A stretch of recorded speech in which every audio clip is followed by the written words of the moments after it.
ఎందుకు ఇప్పుడు ఈ కొబ్బరికాయ కొట్టమంటున్నావు నువ్వు? చట్నీలోకి చట్నీ చేసుకోవాలి కదా. హే వావ్, కొబ్బరి పువ్వు వచ్చింది. వావ్, ఫస్ట్ టైం చూడడం.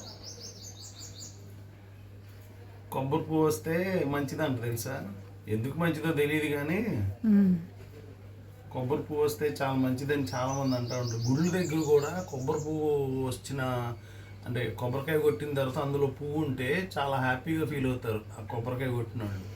అంటే సింబల్ ఏంటంటే ఈ పువ్వు ఉంటే మనం అనుకున్నది ఏదో జరగబోతుంది అని ఇండికేషన్ అంట. సో అది అంటే అది అంతవరకు నిజమో ఏమో తెలియదు కానీ బట్ పొద్దున్నే అయితే మాత్రం సూపర్.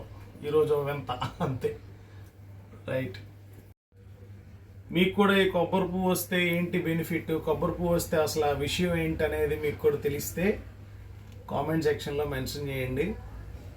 ఓకే, ఈరోజు అయితే నాకు ఈ కొబ్బరి పువ్వు వచ్చింది. ఇది కొబ్బరి పువ్వు వచ్చిన కాయ అంటే ఇందులో వచ్చిన ఈ ఫ్లవర్ని కొబ్బరి పువ్వుని తినడం వలన యాంటీ బ్యాక్టీరియల్ ఎలిమెంట్స్ అన్నీ కూడా ఉంటాయి అట దీంట్లో. సో ఇది తినడం వలన మన బాడీలో ఏదైనా చిన్న చిన్న ఇష్యూస్ ఉన్నా కానీ పోవడానికి స్కోప్ ఉంటుందంట. నేను కూడా ఎక్కడో యూట్యూబ్ వీడియోలో చూస్తే తెలిసింది, నాకు ఏం పెద్ద ఇన్ఫర్మేషన్ తెలియదు కానీ అది విషయం. సో కొబ్బరి పువ్వు వచ్చిన కాయ కొట్టడం ఫస్ట్ టైము, కొట్టినప్పుడు కొబ్బరి పువ్వు వచ్చింది. Super, thank you.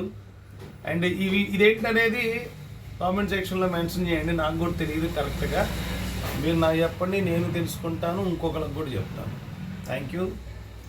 Have a great weekend. Bye.